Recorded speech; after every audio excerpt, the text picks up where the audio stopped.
Welcome, welcome, welcome, Dramaniacs. Alicia Curry here, your red carpet CEO, and I am here to influence, educate, inspire, and entertain you so you can step into your audacious confidence, do more, be more, have more, and live the life of your dreams without limits or restrictions. And I am here today on another episode of the Audacious Confidence Show. Also, thank you so much for joining us tonight and watching, because we're going to have such a fantastic show for you today that you can, even if you're here live, I will suggest you watch it again on replay. So I am here tonight to talk about manifestation, confidence in manifesting your dreams, your goals, and your desires. And while you are here, make sure you like our page, and please, please, please like us on all our social media networks at Dramaniac TV.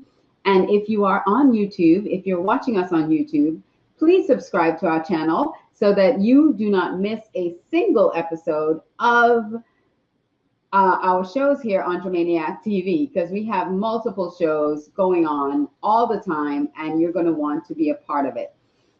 So now, I was talking to my guest earlier about manifesting your dreams.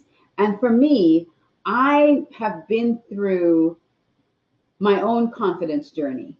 And because I have been through that from lack of confidence, no confidence in myself, in my business, and what I was doing, to where I am now, this is why I have this show, to help give you the tools from not just me, but from other people that have walked that walk and have come through some things. And so my 2 cents today about manifestation and confidence, it's all about faith. And there's a scripture that's Mark 11:23 that talks about if you have faith as a grain of mustard seed and believe in your heart, and that's where the key is. You need to have faith, and you need to marry it with belief. And it's not just, well, saying, yes, I believe, or, it's up in your head. Yeah, of course I believe. No, it's filling your entire being with belief. It's not just a thought. It's not just words. It is in your actions. It's in your doing. It's in everything that encompasses what you are believing for. So I hope that makes sense. One of my mentors is David Nagel, and he teaches using the laws of the universe and several other techniques. But when you consider quantum physics, which I've had a few guests come on talking about quantum physics and how to manifest using quantum physics, using the feeling, using your feelings. It's not just thoughts, it's also your feelings that help you manifest what it is you're looking for. But also when you look at the laws of the universe, it's like gravity. Gravity is not something that you can disagree with. It's going to happen. Hey, Alicia, nice to see you here live. Gravity is going to happen whether you believe it or not. And there are laws in the universe. Hi, August. Live from Melbourne, Australia. First thing in the morning. Oh, thank you so much for joining so early. So the laws in the universe have set up in motion. And when you understand the laws of the universe and you start operating in those laws, then you're able to manifest things a lot quicker because you understand the law. It's like gravity. Like I said, if you understand gravity and you're trying to drop something off the side of the building, then you go up to the top of the building and you drop it, and you know it's going to fall. You don't stand there hoping for it to fall, right? You don't stand on the ground hoping that it'll fall. So there are certain laws, like the law of cause and effect. We all know that law, whether we know it as a law or not. You know that there are effects to things that you do. So there's a cause and there's an effect. So when you are thinking about manifestation and you're thinking about belief, if you have those seeds of doubt, then the manifestation is not going to come to you because you're not fully enveloped in that belief. There's also a law of perpetual transmutation of energy. And that, when you look at the transmutation of energy, you're looking at how things interact with each other. So everything And everyone has I'm biting my tongue and my lip. I'm trying to talk so fast. Everyone has within them the power to change the condition of their lives within themselves. And when you talk about the law of perpetual transmutation of energy, it's where higher vibrations consume and transform lower vibrations. So you have to start operating on a higher level. You have to start vibrating. You have to start using your energy in a different direction and really start being energized. And that energy swallows up the negative energy when you have so much positive energy going on around you to affect change. So with that said, I am going to ask, hey Pearl, you disagree with gravity, whether you disagree or not. If you jump off a building, Pearl, you're going to fall. You're not going to fly. So thank you, Pearl. Thank you so much, Pearl. That's a great one.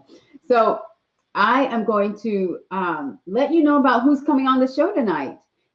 So our guest, if you saw any of the promos, she is a phenomenal woman, fantastic, magnificent, love her. We've been friends now for about 5 years, super close friends. She just recently got married this year. I was at her wedding. And I have seen her transformation. I have seen her transform her life into her dreams. And we're going to talk about that. And she was reminding me that there's not a destination, that it's a journey. So she's still on the journey. She's still, every time you accomplish a dream, you have to dream bigger. And you have to keep challenging yourself with bigger and bigger dreams. So she is nowhere where she wants to be, but she is not anywhere where she used to be. So I'm going to tell you a little story about Cindy Kelly. Well, once upon a time, Cindy Kelly, now Cindy Constable, she served as the Director of Budget and Legislative Affairs for the city of Ocala for 20 plus years. She was in this corporate job. And recently, within the last 2 years, Cindy has co-founded a company with her husband called Results Global Impact Consulting Agency. It's a boutique digital marketing consulting firm designed to help leaders create a highly engaged customer base by utilizing the right types of digital marketing and strategies to fully engage the marketplace. I had to read that because it's a mouthful, right? She and her husband traveled to over 15 countries every year for paid speaking and corporate consulting gigs. So this is coming from being in an office all day, every day in here in Florida to now traveling the world, which was one of her big dreams. To travel and speak was another one of her big dreams. And now she has her online business division that sells courses, coaching, books, and masterclasses. She is the wife. She is a CEO. She's the mother of 2 amazing, beautiful girls that I personally know. One of them, she used to work with me and now has a baby, so cute and beautiful.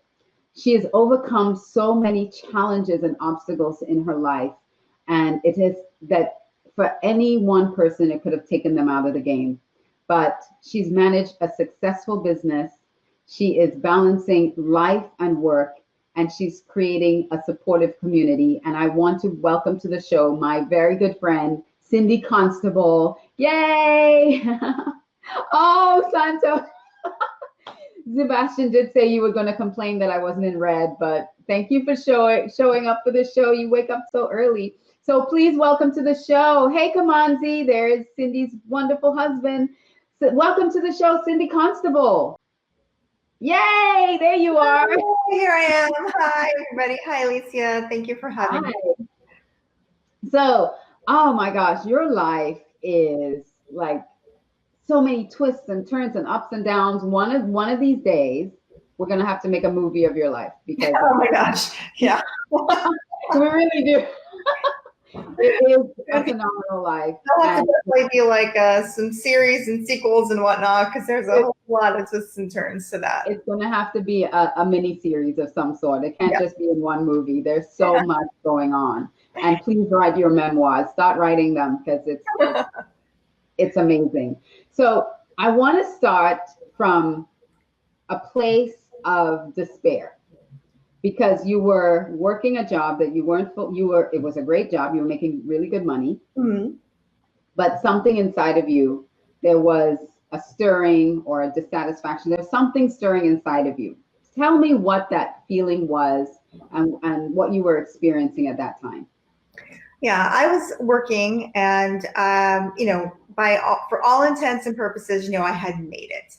I did the college thing, the master's degree, the great job, literally corner office with the view, nice 6+ figure salary, great benefits package, all of the things seemed to be in place. But I still felt like there was something missing, that there was more that I was called to do, that I wanted to do. And for the long You weren't living your purpose.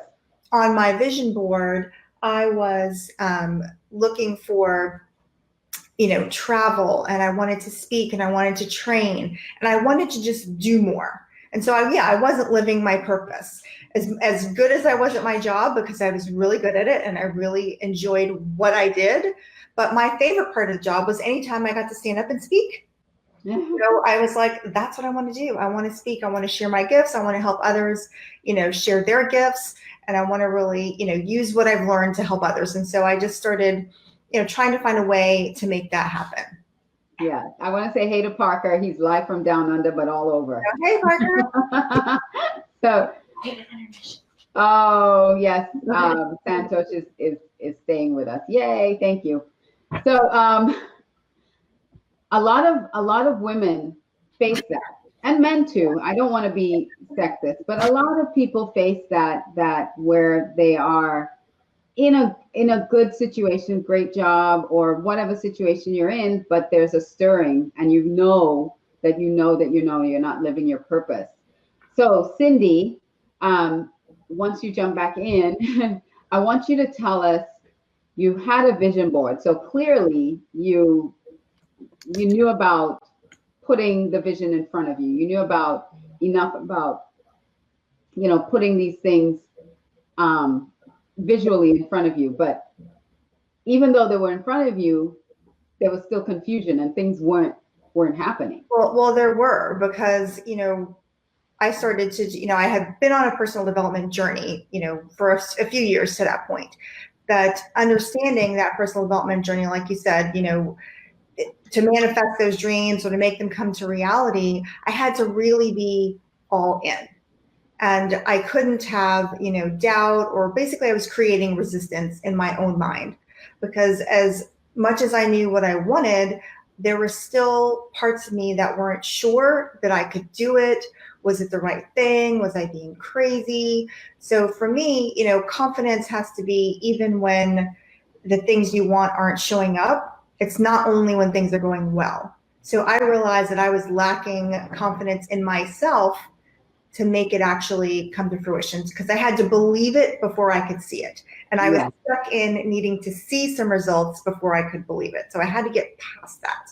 Yeah. And it's not just the doubts that you have in your own mind, but it's doubts from everyone around you too. Why would you leave such a good job? You're this and you're that. And oh my God, why, what are you crazy? Yeah.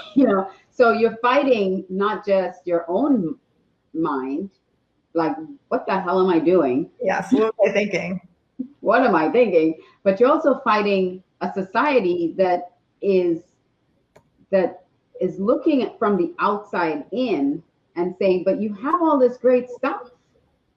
Why are you risking? Why are you risking everything for that? Yeah. And that was, and it got to a point where I had to, like, as I started to seek out ways to make it happen, I was reading different books, and I had hired some mentors and coaches, and we joined the mastermind, which is where I met you.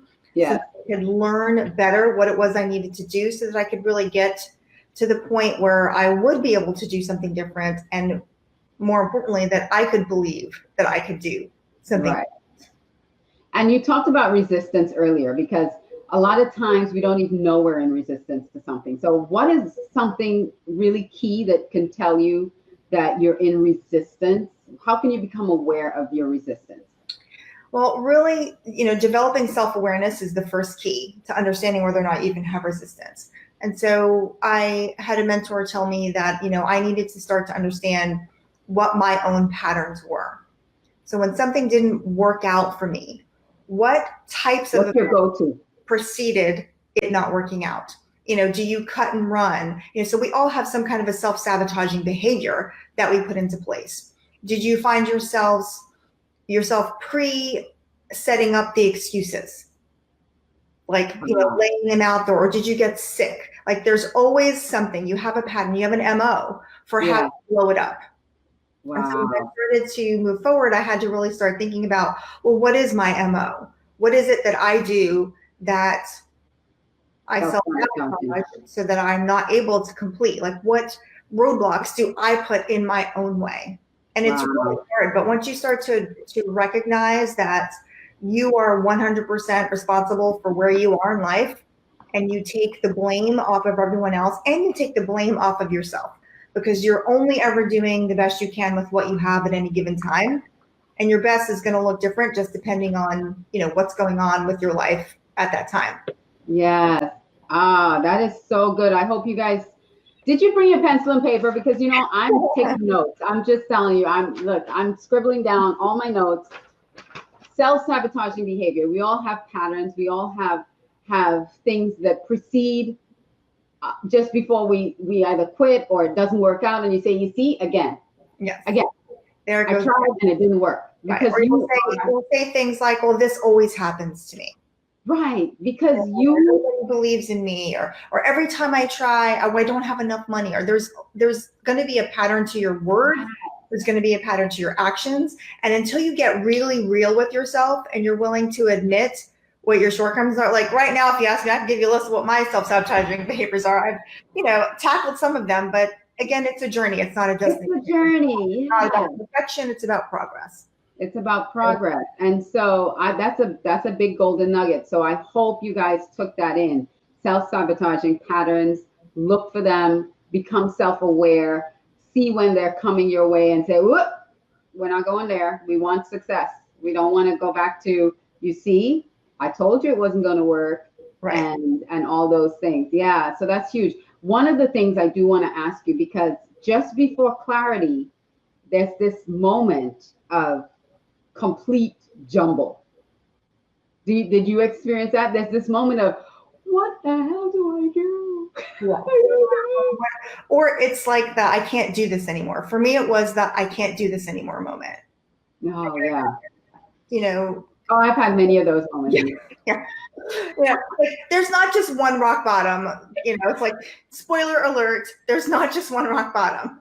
There's not just one time that you're going to be laying on the floor in the fetal position crying. It doesn't crying uncontrollably. So much. Ugly cry. It just ugly cry. There's snot. There's not everything, the whole nine. And unfortunately, that doesn't happen just one time, because as you go along the journey and as you get past each ugly cry episode, like you hit new upper limits because you achieved something that you didn't think you could achieve. And so you're moving along, and now you're in uncharted territory. But you get to that place and you're like, woohoo, I'm moving on. I did it. Something comes along and hits you down and says, like, why? Yeah. Why is this happening to me? See, and that question is victimhood. Why is it happening to me? I mean, you have to reframe that and say, like, what is this trying to teach me? Exactly. Instead of why me, you have to turn that around and, what is this here to teach me? Mm-hmm. Why is this person in my life right now? Anything that you can easily create as a victim mentality, turn it around, because you have the power. Right. You say, this is here to teach me something, and maybe it's here to teach me something so I can teach others. Yes. Maybe it's here to teach me something because I need to learn the lesson. Yes. But always ask, what is this here to teach me? Or why am I in this here? Not why me, but what is the purpose for this right now in my life? Exactly. Okay, I'm gonna take a quick Let me see. Do we have any comments coming in? But you can also connect with us on YouTube, on Instagram, on Twitter, on LinkedIn. Look for Dramaniac TV. And so now, Cindy, I want to move to a time in your life when you started making those moves. So you started manifesting some things. You got a little bit of clarity, and one of the things that you got clear on was your marriage. It was like this was not serving me, and it was not serving my husband, and we needed to split up. So you were in the process of a divorce, and then something happened. Yes. So we had been married for, 17 years, I guess, at the time. And we were great friends. We decided we were going to part ways. So it was very, very amiable.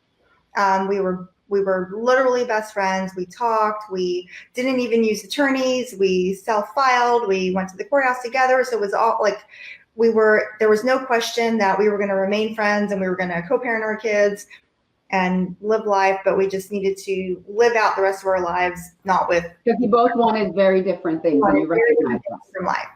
And so that was around May of that year. And then my husband was sick. He had liver disease. And a couple of months later in September, he passed away. So we hadn't gotten divorced yet. We had just started the process. And so that was very, very unexpected, very traumatic, total shock to the system. I guess what I'm grateful for is I got to be here with him through that process. Yeah, because even though you knew he was sick, you really didn't know the gravity. Yes, just how in an instant. Yeah, just how quickly it happened. Mm-hmm. Yeah, and very quick. That threw you for a little bit of a tailspin. Yeah, it really did. You made your tailspin because it was not in the plan. That was not how it was supposed to go down. Yeah, especially with you have the two girls and they're getting older, and one was about to get married, and it was just a few weeks before my daughter's wedding. My youngest was 15 at the time, so it was very traumatic, which it would be at any time, but it was just very unexpected, traumatic, especially even though our divorce was amicable and we both agreed, it didn't make it any easier to go through because it's still a lot to deal with, emotionally speaking. And so how were you able to pick up those pieces? Because you had dreams, you had goals. It was the reason that you were moving on with your life. Mm-hmm. And now this comes in.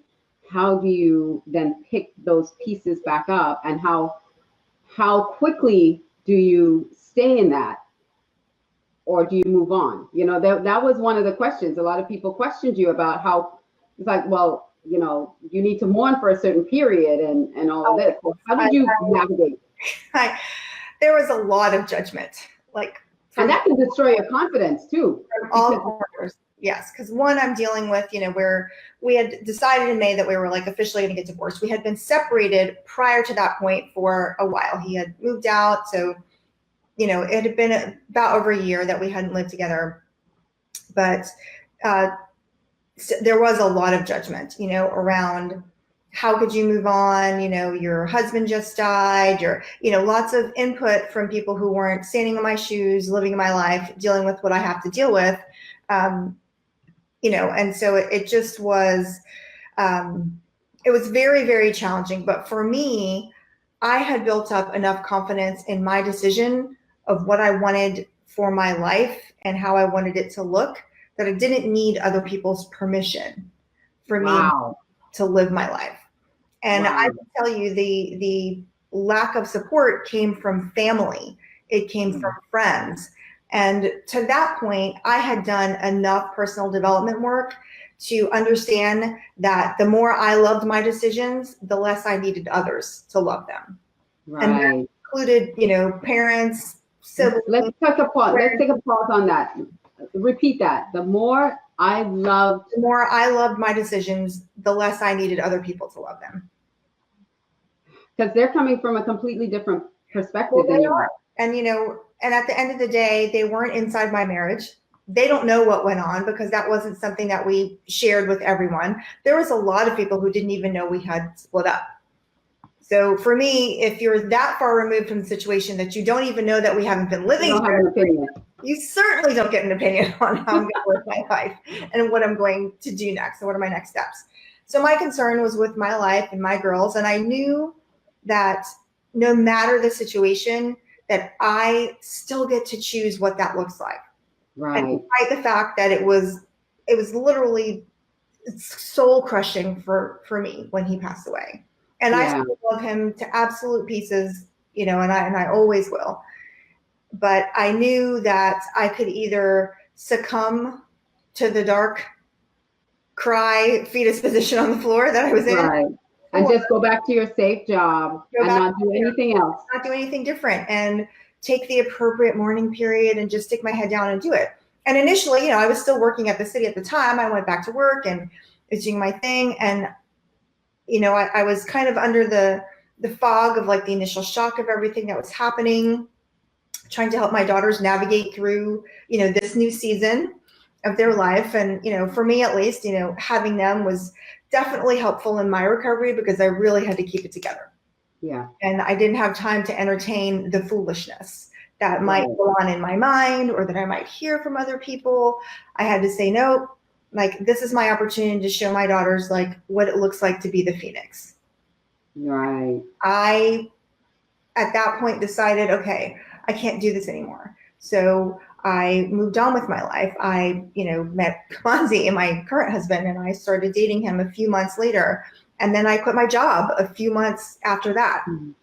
You just went into rapid fire. I did. I was like, and I want to say this. I want to say this, Cindy, because I was there through all of it. Mm-hmm. And you know, you had your moments of complete, like you said, fetal position on the floor, not knowing what to do. But you never lost sight of your dream. You never lost sight of what it is that you wanted out of life. And that's what kept that train moving. So while people were thinking she's moving on so fast, that train was in motion already. Yes, that train had been in motion. I had checked it twice, and I knew exactly what I wanted out of life. I knew what I wanted in a life partner. I knew I wanted out of my business. I knew what I wanted for me. I knew what I wanted in business, in life, and in love. You had no questions about, and that's back to the beginning when I was talking about faith and talking about belief, and you have to immerse yourself in that belief. And no matter what obstacles came your way, you were immersed in that belief. And so when you kind of came to yourself and it's like, wait a second, I am not going to just dry up here. And no, I had dreams and visions. I'm going for it. And so you just stepped over and kept moving and kept moving forward. And again, it's not that you weren't being respectful, which people will look at it as. Mm-hmm. No, in fact, you're honoring his memory because you're continuing to live and show your daughters, both of your daughters, how to be strong women in this world. And so it is honoring Kevin in a way that you couldn't have done it any better. Yeah. And my daughters were great through the whole process. We were, you know, each other's support system, and they were my biggest supporters in me moving forward and doing what I needed to do. And, you know, getting on with the business of getting on with it, because I did know what I wanted and what I lacked. Yeah, what I lacked prior to that point was execution. Yeah. And I just literally, you're right. It was like rapid fire. Ripped the Band-Aid off, and I was like, I'm going full in. I'm doing all the things. What came very clear for me when Kevin passed, he was 42 at the time, was I don't know him. And like people say that it's cliche, you don't know how much time you get, but I literally one day he was here, felt that. And I was like, I can't keep waiting. I can't wait till I retire after 30 years from this day. I can't wait till my kid gets out of high school. Like all of the reasons I had for not doing what I was doing became driving forces for why I was going to do what I needed to do. Yeah. And you know, I saw there was an anonymous question that popped on the screen, like, how did I deal with the judgment of others? I did by not dealing with it. In other words, I made it very clear that thank you. I appreciate you thinking of me, but I'm not seeking your permission. And I don't need you to agree with me for me to do what it is I'm going to do. Yeah. Whether that was parents, that was friends, it did not matter. And I wasn't necessarily cutting them out of my life, but you didn't need their permission. I didn't need their permission because it was my life and I needed to do what I wanted to do. So we have another question. It's how do you manifest when your heart does not believe? The short answer is you don't. It doesn't happen. It doesn't happen. You cannot manifest what you don't believe. It's not, I will believe it when I see it. It's, I will see it when I believe it. So for you to manifest anything in your life, I mean, fear is a great motivator. Love is an even better motivator. And so it's not that people don't build businesses and lives from a place of scarcity and fear, because they absolutely do. But usually those crumble to the ground. When you're build it on a base of love, and that's self-love first, and you loving your decisions and who it is you're meant to be, you've got to be really good at setting boundaries. So that was one thing I did. I set boundaries and I held them. Mm-hmm. And my boundaries were not meant to offend anyone else. They were meant to protect me. Yeah. So they did their job. So I protected me and my heart and what I needed to do. And I just had to keep going despite. But if you don't believe in your own mission, why on earth would anyone else believe? So there are two things I wanted to do. One is say, first of all, that you realize too that you didn't have time for fear anymore. I didn't. Fear became like this big in your life. It's like, I don't have time for you anymore. I don't have time for you anymore. Like, I might be scared to death, but I'm going to do it anyway. I got to do it. Let Cindy, she's been through some stuff. I have been through stuff. Yeah. She's been through some stuff. And she's come out on the other side really, really strong. So let her, speak into your life and help you if you're going through something yourself. What? I want to talk about Kimanzi because, this. Because he's amazing. He's a sweetie. You guys were dating for a little while, and then, you started your companies together. You started business. Then things split up, but then you got back together again. Woo-hoo! Because both of you knew that it really was meant to be. And so what goals and visions at the time when you guys were dating, how did you start manifesting those things to now you're traveling and you're doing all the things that you want to do?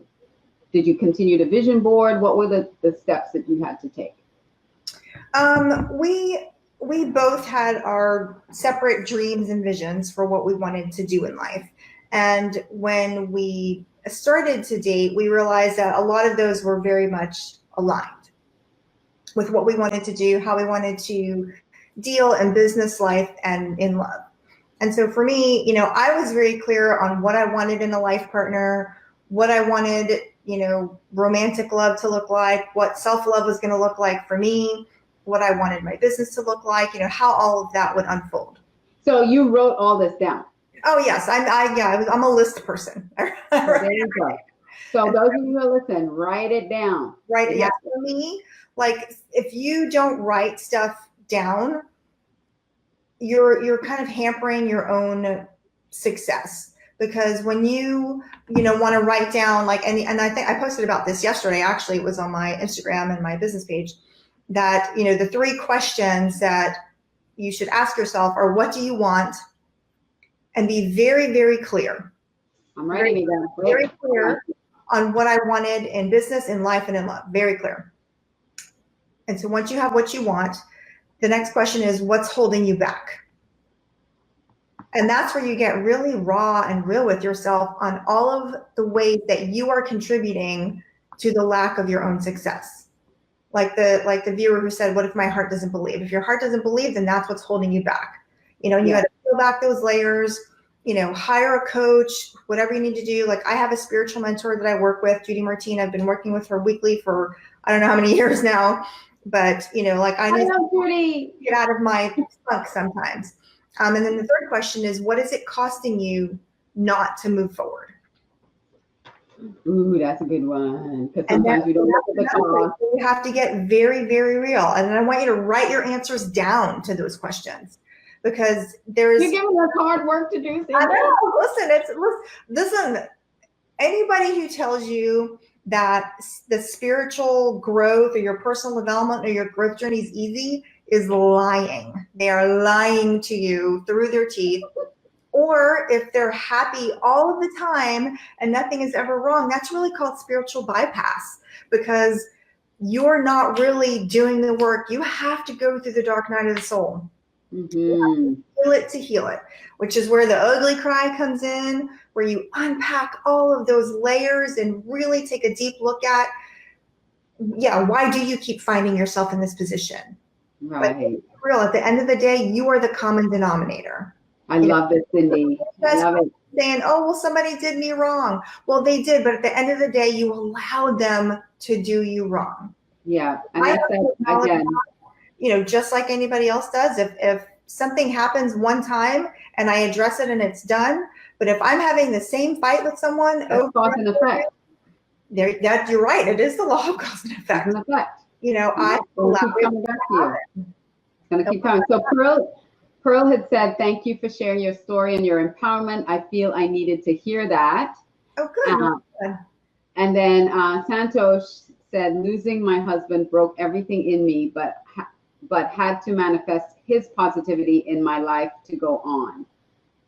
And you do. I mean, and I can't say that I don't struggle day to day. I absolutely do struggle sometimes, but when I find myself struggling with his loss, it's because I am focused on the loss. I'm not focused on the gain. I knew him for almost 20 years to the day, and I could focus on the 20 years that I got with him, the 2 beautiful children that we have, or I could focus on all of the things that he's missing, I honest to God, I find myself there a lot, unfortunately, more than I want to. With a grandbaby, yeah. Since he's passed away, our daughter got married. We had our first grandbaby. Our youngest, she got a driver's license. Now she's a senior in high school. She's, getting ready. She's going to graduate. She's going to get married. There's all of these things that are going to happen.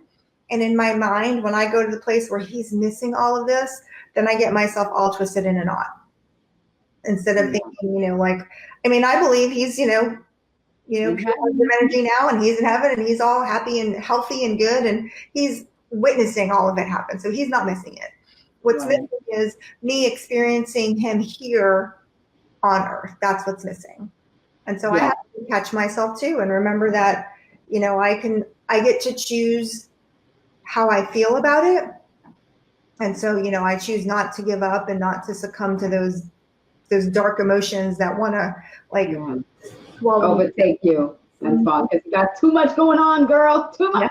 Too much life to live. Too much life to live.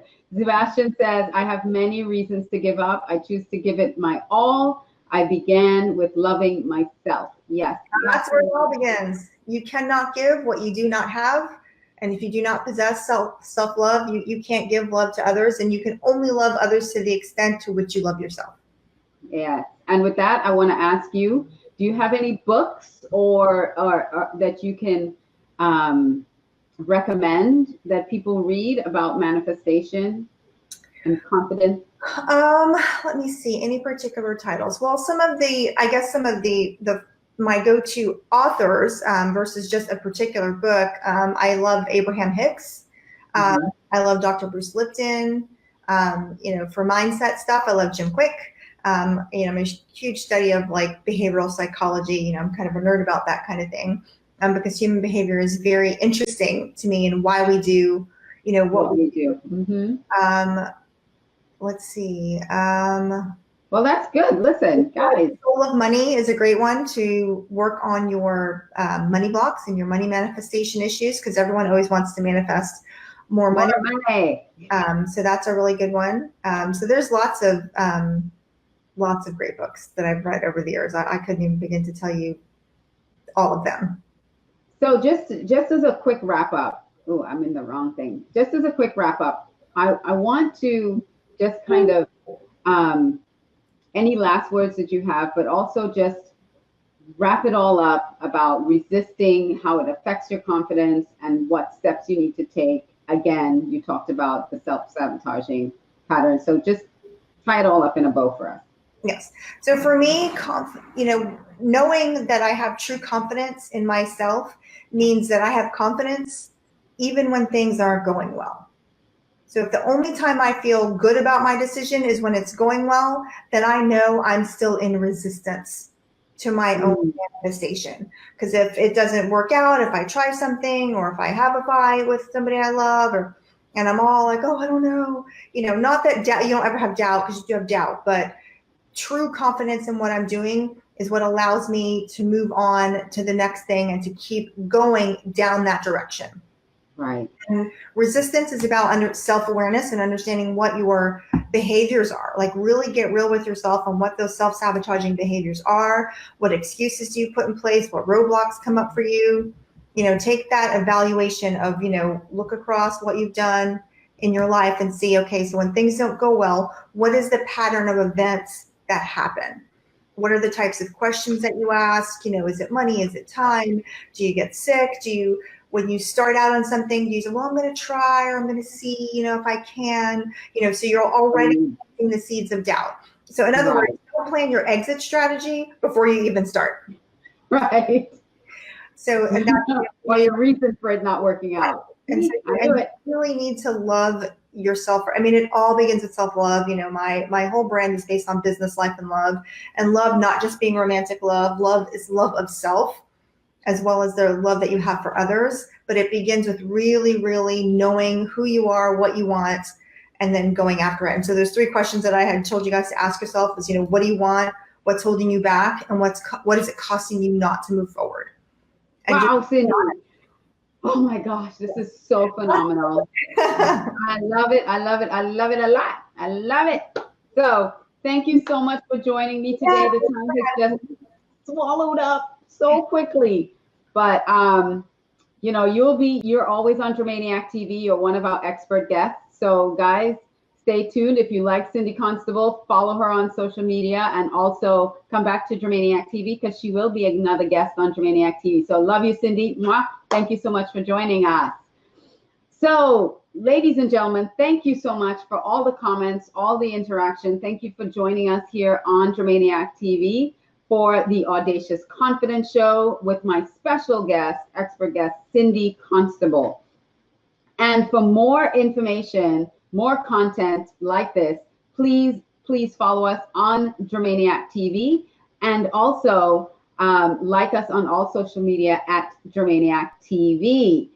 So we like to say here on Dramaniac TV, I hope this was really valuable for you. I hope you enjoyed this interview. Please, if you did, subscribe to our channel on YouTube, give us a thumbs up, let us know you like the content and that you want more of this, and we'll keep bringing it to you. And for now, I'm saying good night. And here on Dramaniac TV, we like to say that you dream big and we make it happen. So good night, everybody. Mwah. Hi, Alicia Curry here. If you enjoyed that episode of the Audacious Confidence Show, check out more on this channel. And don't forget to like, subscribe, share with your friends. And if you hit that notification button, you won't miss a single episode.